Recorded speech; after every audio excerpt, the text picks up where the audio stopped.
The following podcast contains spoilers for Mudbound. You have been warned.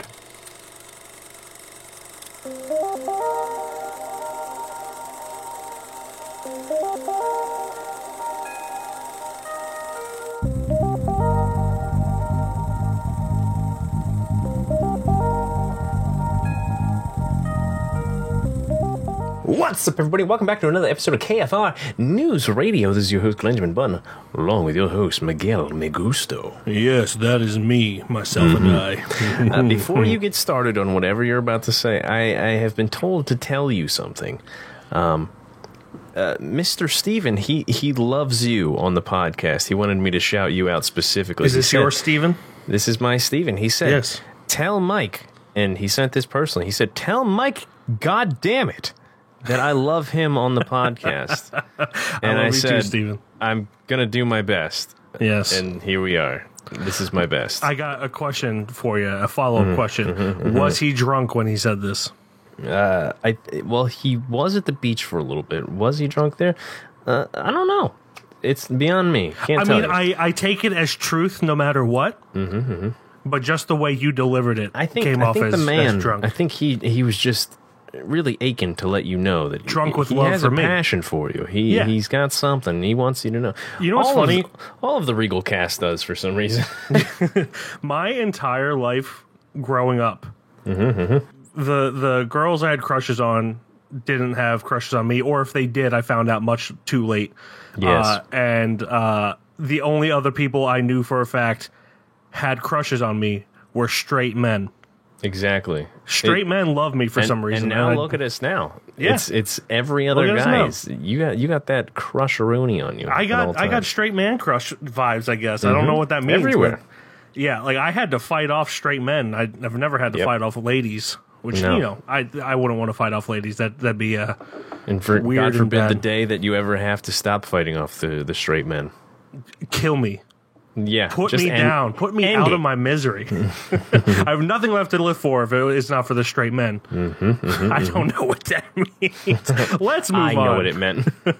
What have you watched this week? I know you went to the beach, so probably not much. I'm guessing the two movies we see. Yeah, together. I had gone not to the beach. I went camping. So I was out. Oh, that's just right. You went camping in the wilderness out there fighting in a really bougie $80,000 camper that my aunt and uncle owned. It was quite hilarious to go out in the sticks and then just right up into what looked like a mansion. Have you ever seen that video of a college football coach? He's just like standing in the stands watching the athletes practice, and he goes, "What's better than this? Just guys being dudes." No, I haven't. Hands down, that video lives rent-free in my head. I think about it all the time. And me and my friends, whenever we go camping, or lately, because we're all old now, we just go to a cabin. It's not camping, but we go to a cabin in upstate New York. Yeah. At some point, every single day, one of us just goes, "What's better than this? Just guys being dudes." Guys being dudes. Guys being dudes. So I didn't get to watch much, but I did get to finish The Boys season 3, which I know you were catching up very fast. I'm kind of proud of you, to be honest with you. Amazing, stellar. I can't say much because baby boy Mike's got to watch it here soon. Yeah, I love it. Can't wait for another one, if there is another one. And then, of course, we watched Thor: Love and Thunder, which there's a review out for that. I hear it's been getting a lot of shit. Like, people are not liking it. Why? I don't know. There was a comment that I read that said Thor was a misogynist, and I said, huh? Don't know where that came from, but good for you, person with an opinion. And then, of course, I watched Mudbound. Mike, let me cast this little net off to you, my friend. I'm still trying to figure out how Thor is a misogynist. Like, I could understand a point of it's kind of his character. Jane Foster is Thor. I don't like that. You shouldn't be Thor. That's more of an identity crisis than it is. Yeah, people misconstruing it as like, oh, she's a woman, she can't be Thor. No, because he's literally Thor. He's literally Thor, and he's saying, "You can't be me. I'm me." Yeah, that's what it is. I could kind of see that, but it's a stretch there, bud. It is a stretch. It's like if someone came dressed as me and was saying that they're me and everything, I would be like, "You're not me. I'm me." Yeah, you're not me. You're not me. I'm me. I don't care if you're a man or a woman or child. Just you're not me. I'm me. I don't know, but other than that, I mean, it was basically Thor Ragnarok. I don't know how. Maybe a little bit more advertised and stuff like we talked about in the video, but I don't know how it could be worse than people loved Ragnarok, from what I know. Yeah, I don't know. People just like being angry about things. People do like being weird and stuff. Yeah, like unless something is obviously racist or sexist or whatever, where like they think that that's funny and that's the joke, then I don't understand the hate. Like that's the only time where I understand the hate. But I think a lot of times people just miss jokes or misinterpret jokes or project their own insecurities onto jokes. I don't get it. Whatever. I don't know. Anyway, I watched. It's a pretty light week. I have been watching The Boys. I've been catching up. I am a quarter of the way through season 3, so I should be done this week by the next time we record. Wow. But yeah, I'm on I just finished episode 2 today. Started episode 3, but then the reason I've been catching up so quickly is I watch it during my son's naps. And so the question is, are you really enjoying it? Yeah, I love to hear it. That's all I need. Yeah, the thing that I like about it is like I get irrationally angry at fictional characters who are shitty people. Like it's just something I've always dealt with. If I really hate a character, it will ruin a series for me. Yeah. I really hate Homelander. Obviously, if you like Homelander, other than him being like a well-written villain, if you like him and you're on his side, I'm sorry to say, but you're probably a white supremacist. Yeah. But you know, the way there's enough humor there, where like he's just so obnoxiously not unself-aware that it's just funny in a way, and he just does things that are just funny. So it makes it easier for me. But like, I thought you would genuinely like the show, and I'm glad you do. Yeah, no, I really do like the show because you know, I like the whole idea of like questioning the morality of having superheroes and everything. Like Watchmen does it as well. Watchmen is also one that has a right-wing extremist that is misunderstood. Everyone thinks Rorschach is a leftist. No, he's a right-wing extremist. You gotta rewatch that, but or reread things. But it's just it's a well-written show. It's funny. If it wasn't funny, I would probably hate it. But the jokes really kind of make the shitty characters. Yeah, Anthony Starr scares me as a real person. Well, the thing is, it makes me I showed you that Auntie Donna skit. Yeah, I saw that before anything from The Boys. Yep. Or before I knew he was Homelander in The Boys. Before I even knew Homelander was a bad guy. I knew Boys existed when Auntie Donna came out. But like that was my first experience with Anthony Starr. So now I just can't take him seriously. Yeah, because he's the stray man that was desexed in Auntie Donna. And then I found out that he was the friend in Without a Paddle that dies in the beginning. I haven't seen that in a long time. Hold on a fucking second. Yeah, I remember you saying that. He passed me in my entire life. I had no idea. I really love Jack Quaid in it. I love Carl Urban. I love I forget her name. Plays Starlight. Erin Moriarty. I hated, Moriarty. I'm sorry, I don't know. Hated Stormfront. Yeah. To the point where like it was ruining the show for me. And that's good on her. That's good on the actress. You're supposed to hate her even more than you hate Homelander. Yep. And so great job to that actress. I hated her so much.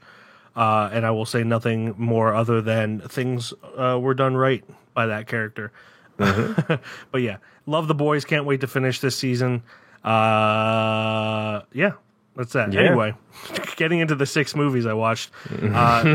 So one of them is actually a miniseries. 2 of them are technically a miniseries, season 1 and 2 of a miniseries that are in the 1001 movies you must see before you die. The miniseries was released as 4 films instead of 8 episodes of a TV show, but then it was also split up into 8 episodes of a TV show. So it's a weird thing. But it's a Danish miniseries called The Kingdom, directed by Lars von Trier, and I've heard of this. Yeah, Lars von Trier, who did like Andy Christ and the House That Jack Built and Melancholia and everything, and he directed it with Morten Arnfrid.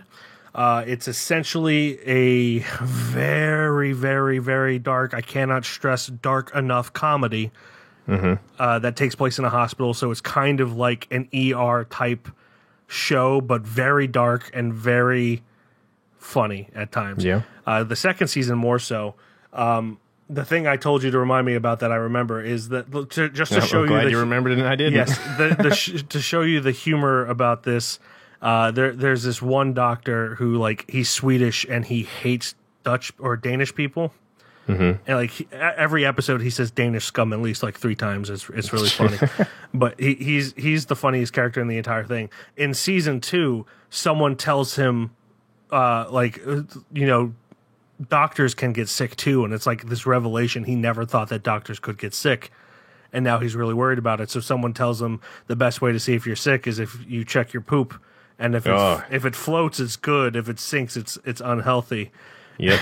And so he's like, every episode he starts just like looking in toilets, and it's a shot from inside the toilet looking up at him. You see the ring of the seat and everything, and he just has like these monologues, these inner monologues that he speaks out loud, like a Shakespearean soliloquy, while looking into a toilet. It's fucking hilarious. I can't. Just looking at turds and little Shakespeare. It's a really weird show. But anyway, that's going to be on the 1001 Movies You Must See Before You Die series I'm doing, Cinema Bucket List. That's going to be the August one. Not going to say anything about that. So that was The Kingdom. Also The Kingdom 2, which is just the second series of that. Watch Thor Love and Thunder. We have a review of that on YouTube. Rewatch Space Jam. Watched it with my boy. My blood. The baby boy. My son. He paid attention to it. It was right after lunch, and that's usually when he's kind of like in play mode. So he didn't watch it as much as he's watched other shows, but he liked it. He laughed at parts. He thought it was funny. When Wayne Knight gets squished by one of the Monstars, he laughed a lot. I think my son might be a psychopath. He only laughs when people get hurt. Of course. No, I'm kidding. That's not true. It's all babies. Yeah, it is. Rewatch Space Jam. Then I watched Bridge to Terabithia because people our age do not stop talking about it. Yeah, I have to watch it. I saw you watch it. And it was like, damn, I got to get on that now. It's a young adult, not even young adult. It's like a teenager novel that is super corny. Admittedly, the ending, the thing that people talk about, that's really powerful. But the thing no one talks about is how Zooey Deschanel's character is a creep. And if the roles were reversed and Zooey Deschanel's character, who is a teacher, was a male, and Josh Hutcherson's character was a female student, everyone would be losing their goddamn minds. Yeah, of course. She invites him to go to the museum with just her, no one else, on a Saturday. Why does no one talk about that? That's creepy as fuck. It is a little creepy. That's creepy. I love Zooey Deschanel, but I was just like, why are you doing this? You better stop it, lady. Why? You're being so creepy right now. You should not be a teacher if you're doing this. But yeah, I didn't care for it, but I understand why other people like it. The ending is very strong, so I'll give it that. But it's a little too corny for my liking. Not the corn. Yeah, not the corn. And then I watched Mudbound, which we'll get into in just a second, but unfortunately, we have some sad news. We do have the entirely sad news. 2 sad news. 2 sad boys for the price of 1. I don't know why I'm trying to make that funny, but it always happens every single time. It does. We have absolute legends. Mike, do you want to take the honors? Well, I don't know. I don't know I'll the name take of the the honors. No, I'll take the first one. I'll do it. I'll take the first one. I'll take the first one. Okay. Actor James Caan passed away. I'm sure everyone listening has heard of that by now. Of course, he was from The Godfather and Elf with Zooey Deschanel in a not creepy role. Yeah. Misery, which is my favorite movie of his personally. He's just an incredible actor. Was in a lot of really great stuff. And yeah, another great talent loss. One of the best to do it. One of the best to do it for sure. So yeah, James Caan, he will be missed. His son Scott Caan is in the Ocean's 11 movies. Oh, hell yeah! Just a little fun fact. I don't know if anyone cares, but he is. So there you go. And then, of course, we've got the other absolute legend who passed away as well. Very much well known from The Sopranos show. He was in Goodfellas. He was even in Cafe Society. Not many people watched that, but I did. Don't worry. Tony Sirico. He passed away July 8th And they were pretty much, him and James Caan were like neck to neck in age. It was kind of crazy. They both, I guess, just passed their way of old age. Very sad. But also, well, I mean, with old age comes like good for them getting up there. You know, yeah. With old age comes like anything could get you, like pneumonia. Which, if you have a pneumonia when you're a kid, it's not. Yeah. It's dangerous, but it's not terribly dangerous. If you have pneumonia when you're elderly, it could be lethal. So, I have not personally watched The Sopranos, but I'm sure he was fucking kick ass in it. No doubt about it. That's one of those shows that I would love to watch, but I know I do not have time. Nor the care. I know enough about the show. I know how it ends. I'll watch it one day when I possibly have a family and I could just crank out a show a day when I'm loathing myself from fucking trying to get away from my family. I'm like, I'm going to watch the fucking Sopranos. Sit down. And I'm becoming Italian. Look, here it is. But yeah, 2 absolute legends passed away. Oh. The worst. That just reminded me of something. News. But yeah, that is the worst Italian? News. No. You being redheaded and not Italian. Oh, yes, the bridge to Terabithia, there's a bully who is redheaded, of course. Of course. And he speaks like a typical, like, cartoonish. He speaks kind of like Nelson in The Simpsons. Who's just like, you're dead meat. It's just stupid shit like that. Anyway, I just wanted to mention that. But yeah, those 2 actors will be missed. This is the worst memorial that's ever been done for any actor. We should never talk at a funeral. That's all I'm saying. We shouldn't. We should never talk at a funeral. Unless you want to hire us to do a funeral. And we have a flat rate of free. Flat rate of free. Just please feed us. That's all we ask. Yes, for sure. But yeah, I guess we'll get into Mudbound now. They say it stops eventually.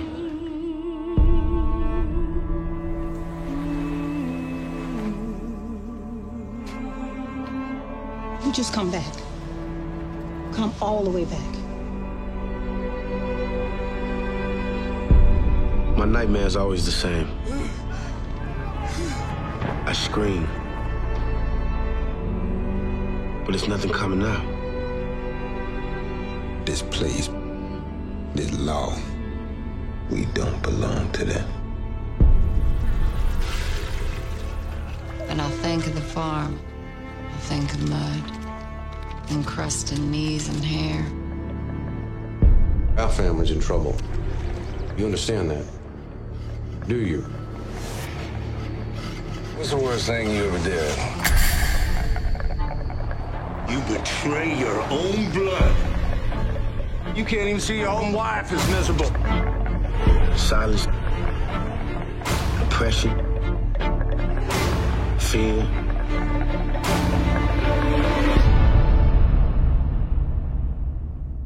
It would take an extraordinary man to beat all that. Amen.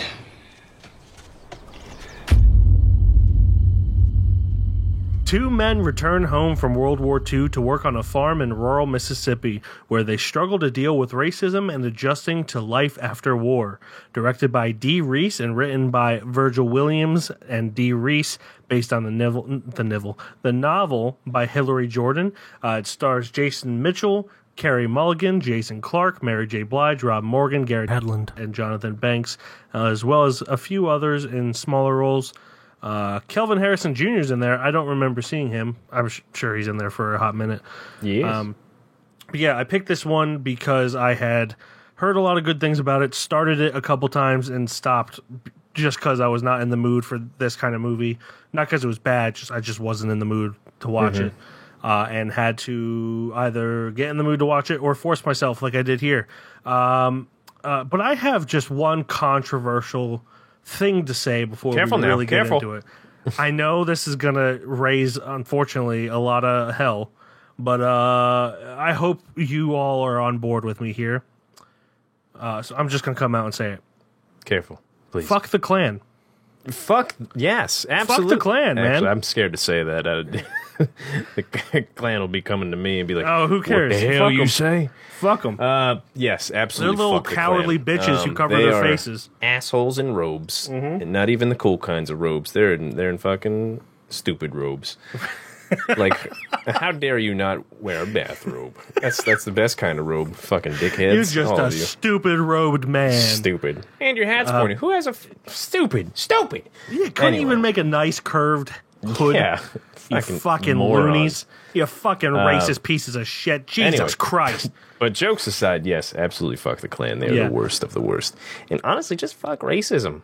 Hate it. Well, yeah, 100%. Mm-hmm. Yeah.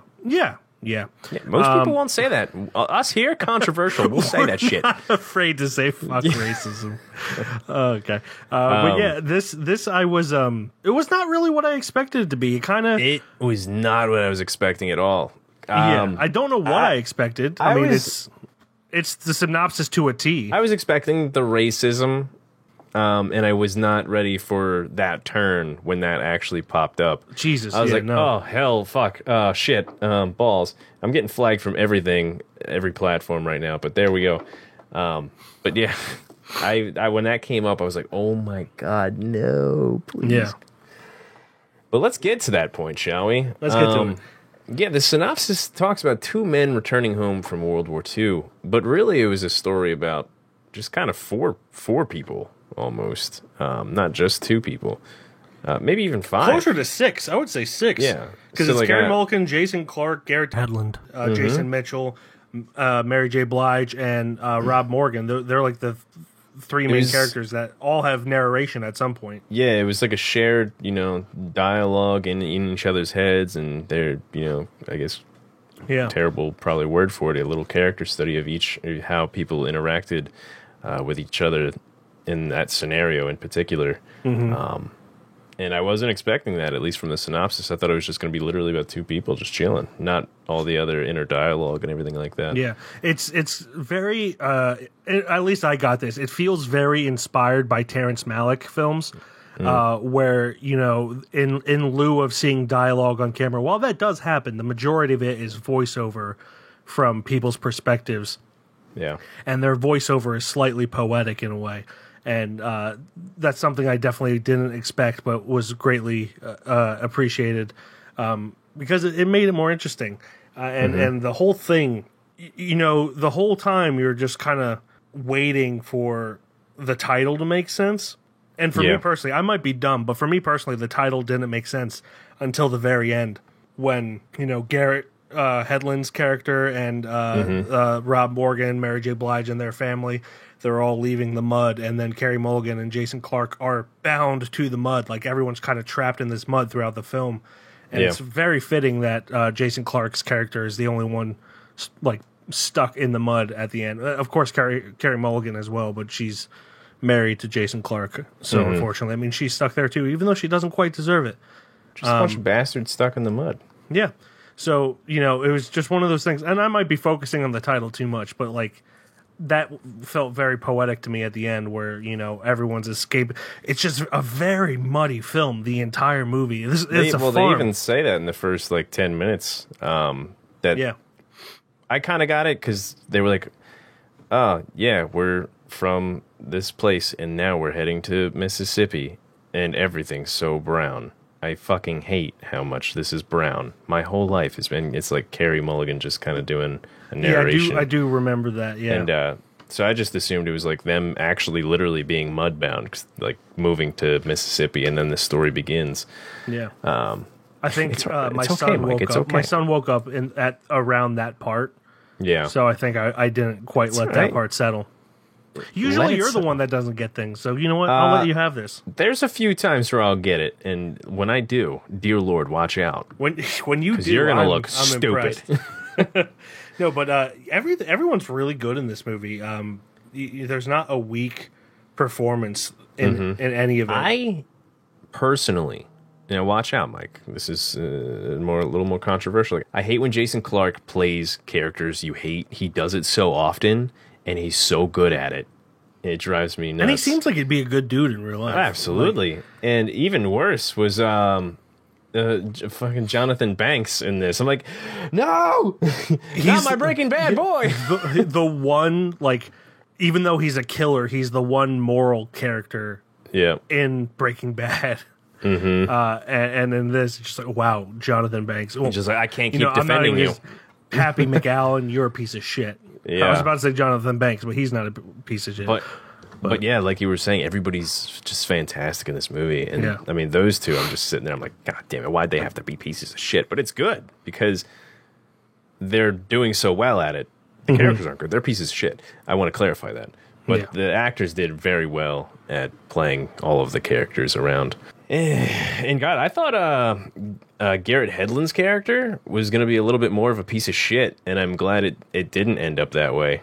Yeah, I mean, I kind of got vibes from him that he was a little less of a piece of shit than Jason Clarke just from the opening scene, which they show the ending and at the part of the ending in the opening. Yeah. And I got vibes from that, but there's a point where you're like, there's two ways that this could go with this character, and it could go one way that is a racist piece of shit, and the other way that is, a decent person who's just trying to be a good person, regardless of how they were brought up, and you're just kind of curious which way he's going to go, and then of course he does swing the correct way, in just kind of befriending Jason Mitchell's character, Ron-Sell, and they had such a beautiful friendship too. Like it's just two men who were not given enough after fighting in World War II. Garrett Hedlund being white was never thanked. Everyone talked down to him still, and of course, with being in Mississippi in the 40s. Ron-Sell Jackson, played by Jason Mitchell, he was just thrown back into it. And I love that whole examination, because that's something that a lot of people forget. You have movies like Saving Private Ryan and I think The Thin Red Line. I actually put... Sorry for the segue. I just put that on my watch list. I do want to watch that. It's really good, Thin Red Line. But there's a lot of World War II movies that completely gloss over the fact that there were a lot of battalions with black men fighting in them, and so I believe I'm not a historian. Did you say Italians or battalions? But battalions. I might have said Italians. I was thrown back. I'm like, those. How did they fit and run around? That's crazy. I might have said Italians, but I meant battalions. God, you got me off my train of thought here. I'm sorry. But like even when I worked on a documentary, a World War II documentary, that if anyone is in Normandy in France, if you go to there's a museum there that shows the film. It's called 100 Days of Normandy. I worked on that, and there's so much footage of just black soldiers, and even at Normandy, and you didn't see one for the most part in Saving Private Ryan. You might have seen like a couple, but like they weren't major characters. And so that's something a lot of people forget, is that black people fought in World War II, and even Vietnam, Korean War, they fought in all the wars, and then came back. They were treated well over in Europe, at least, and then they came back and just experienced the same bullshit that they had been dealing with their entire life. So I love the examination of that. There's one movie that did really well with that, in my opinion, and I wish to God I could remember it. It's going to drive me insane. I'll probably find it by the time we're done this. I love the movie personally, but it did a pretty good job of how they treated like black military men in Europe, and then the people lost or whatever, and then the people who survived, and they just showed the after, and it was pretty good. I'll have to look it up again, but it's World War II. Yeah. I'm trying to look it up now. I know Michael Ealy's in it. But yeah, I just love that examination. And while even though, like, strategically living in Mississippi, it probably was not the smartest thing to do, when Jason Mitchell stands up for himself when they tell him to take the back door. Yeah. That was like a moment that if I saw that in theaters, I probably would have like stand up and cheered and then had everyone shush me or boo me or whatever. But it just was so well written, that whole part. Where they keep telling him to use the back door, that they don't care that he fought in That Europe. makes sense. Found it already. Yeah? Miracle at St. Anna. Oh yeah, that's it was directed by Lee. Spike Lee, so that makes a lot of sense. Oh, yeah, that's I have to rewatch it. I haven't seen it was in theaters. I love that movie. It's so good. I remember liking it. Yeah, the front door thing when he was standing up for himself, I'm like, yes, fucking go after it, dude, go after it. And then I remembered what the timeline is, and they're in Mississippi with a bunch of white dudes about to jump this dude. I'm like, all right, dude, just chill out for a second, just think about your life. That was a great scene. And just very well done from everybody. And it just really set the tone of how much I fucking hated Jonathan Banks' character in this. Like, he was a piece of shit. He was a piece of shit before, but then he's like, alrighty then. I know it probably also would not have been the best route to go, but I really wanted Garrett Hedlund to shoot him in the face when he had his gun pointed at him. I did too. I know they probably both would have died if he had done that, but it would have been, from an audience standpoint, so satisfying. Yeah, I would have been, if we saw that in the theaters and that happened, I would have standing ovation right there on the spot. Standing ovation. 12 minutes standing ovation like Elvis. Yeah. No, but it's a slow burn, really, because like it's only 2 hours and 14 minutes. It felt a lot longer than that, but not in a bad way. Like it was really well paced at letting you take everything in, taking in all of the dirt and grime of both the morals of the people in it and the surrounding themselves or itself, and it's really a well shot film. I love the cinematography in it, and the writing, and it's just far from what I expected. I don't know what I expected, but this was not it. And yeah, I love that it's kind of subverted my expectations. Yeah, it was kind of just like, it was one of those Netflix movies you kind of just pass, and you're like, it's probably good, but I got other things I could watch. That's exactly what I did this situation. Glad we got around to it because it was a lot better. I think it could have probably shed some minutes off of Carey Mulligan's and Jason Clarke's, stories. Yeah, because they were in the end it didn't matter nearly as much as everybody else's. It really should have just focused on Garrett Hedlund. Love them both. They should have that time, but at the same time, I think as a story perspective, I don't think they probably could have shaved some time off of their stories. I think they mostly were doing it to show why Jason Clarke was the way he was, and then also kind of build some sympathy for Carey Mulligan, show that she was different and everything. Yeah.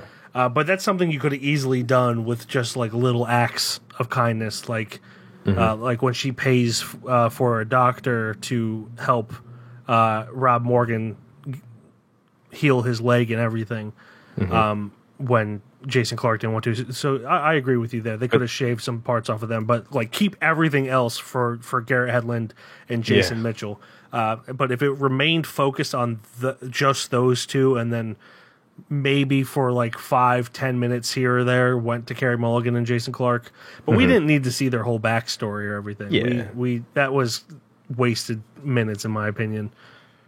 But also that's my biggest flaw with the movie, and I'm not even that upset with it. Yeah, I still thought it was great. Yeah, same here. Regardless of that. Yeah, but I don't really have too much else to say about it. It is it's a movie that I understand why past me started it and stopped it 3 times. But I'm glad I watched it. It's a great movie. I would recommend it to other people, but it's the pacing that I'm just like, pacing and subject matter, where it's not a very fun movie to watch, but it's very good. And has a few satisfying moments with Jason Mitchell. And when Garrett Hedlund puts the pillow over Jonathan Banks' face, you're like, oh yeah, this isn't quite what I wanted, but it's good enough. Yeah, I'll take it. I wanted you to shoot up every one of those motherfucker coward Klansmen. I was watching a little bit of the BTS here while we were talking on the IMDb. It was muted, but I was watching it.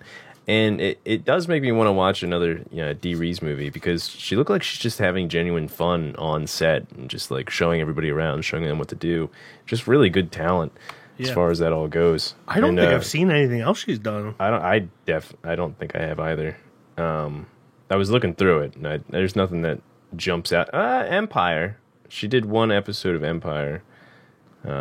I don't know if I've watched it, but Empire. That episode at least.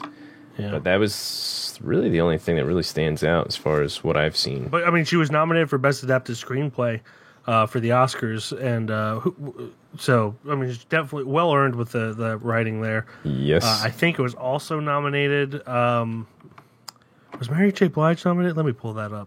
But I definitely understand why it was nominated for 4 things. It's very well done. It was nominated for Best Performance by Actress in Supporting Role for Mary J. Blige. Best Adapted Screenplay, Best Achievement in Cinematography, Rachel Morrison, who also did like the movie Dope, Black Panther. If you've seen those, she's a very accomplished cinematographer.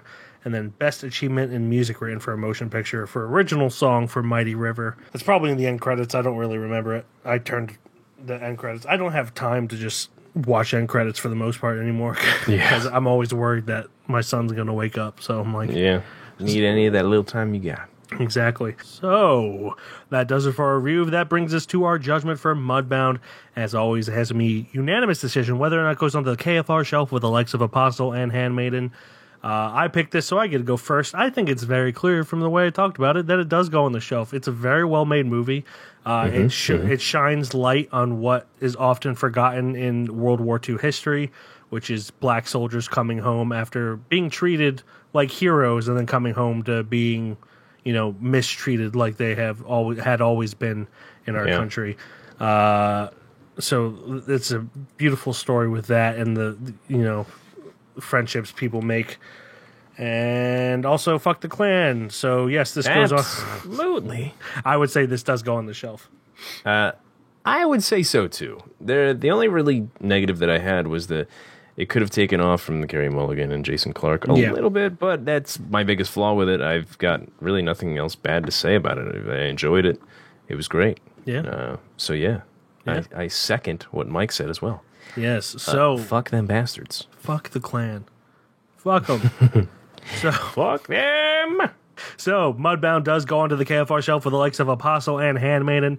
That brings us to our assignment for next week, Glenn. Are you ready for this? It's your turn to pick. I am ready.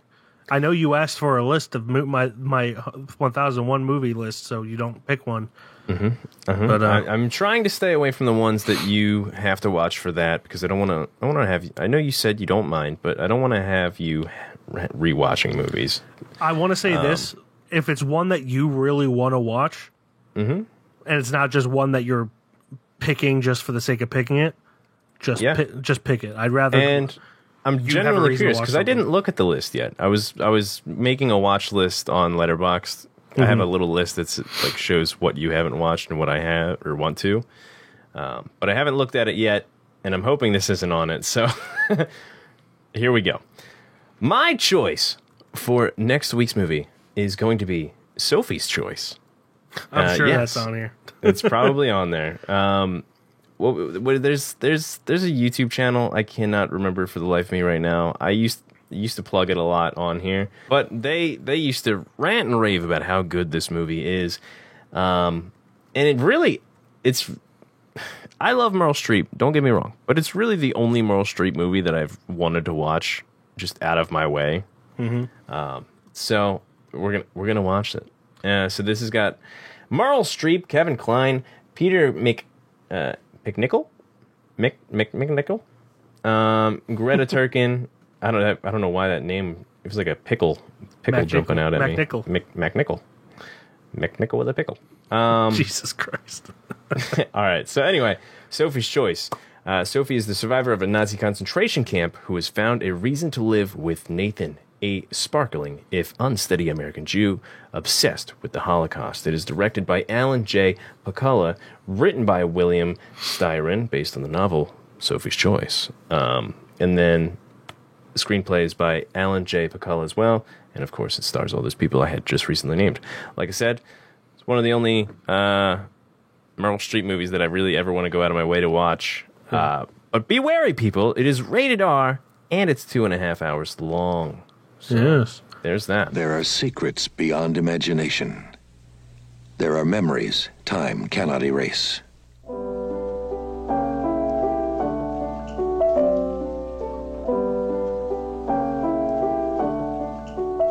It was a season of delight in a place called Brooklyn.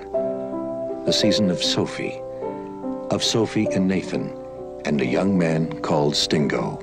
I love that piece.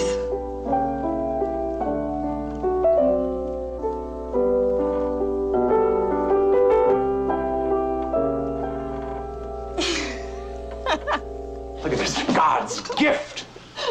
Give me a kiss. One kiss. Salami, you know that song, right?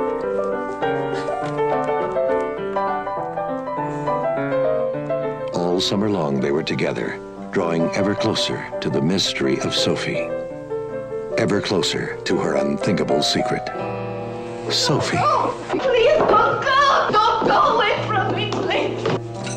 When I told you that the only thing I absolutely demand of you, the only single thing, is fidelity? Sophie, why'd you lie to me? Oh, the truth. The truth. I don't even know what is the truth. After all these lies I have told. Tell me why. There are so many things you don't understand. So many things that I can't tell you. Explanation, please! Yes, Explain! Explain! Yeah, so sorry, Mike, for the lengthy movie, but we're going to do it. It's all right. Funny, it's not on the 1001 movies you must see, but it's on the AFI Top 100 American Movies list.